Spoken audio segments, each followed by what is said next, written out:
ফাইনালে আন্তর্জাতিক ক্রিকেটে বড় সিদ্ধান্তের পথে হাঁটলেন বাংলাদেশ ক্রিকেট বোর্ড বিসিবি। আসন্ন টি-20 বিশ্বকাপে বাংলাদেশের ম্যাচগুলো শ্রীলঙ্কায় আয়োজনের দাবিতে আইসিসির কাছে লিগ্যাল নোটিশ পাঠিয়েছেন বিসিবি।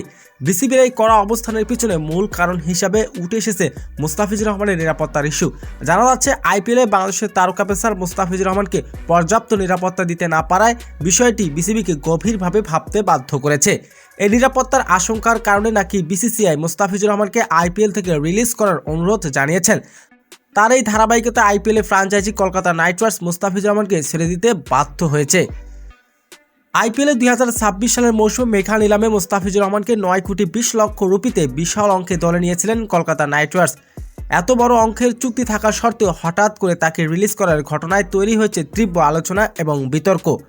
তবে প্রশ্ন উঠেছে, নিরাপত্তার কারণে কি মুস্তাফিজুর রহমানকে রিলিজ করা হয়েছে, নাকি বিপুল অঙ্কে অর্থ পরিশোধ এড়াতে এমন সিদ্ধান্ত?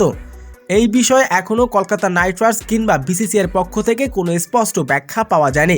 তবে বিসিবি আইসিসির পাঠানো লিগ্যাল নোটিশের বিষয়টি এখনও জটিল হয়ে তুলেছে।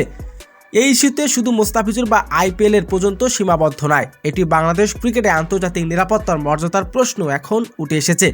এখন দেখার বিষয় আইসিসি এই বিষয়ে কী সিদ্ধান্ত নেন। সত্যি কি টি-20 বিশ্বকাপ বাংলাদেশের ম্যাচগুলো শ্রীলঙ্কায় সরিয়ে নেওয়া হবে? তো প্রিয় দর্শক, জানিয়ে দিন আপনার মূল্যবান মতামতটি কমেন্টে।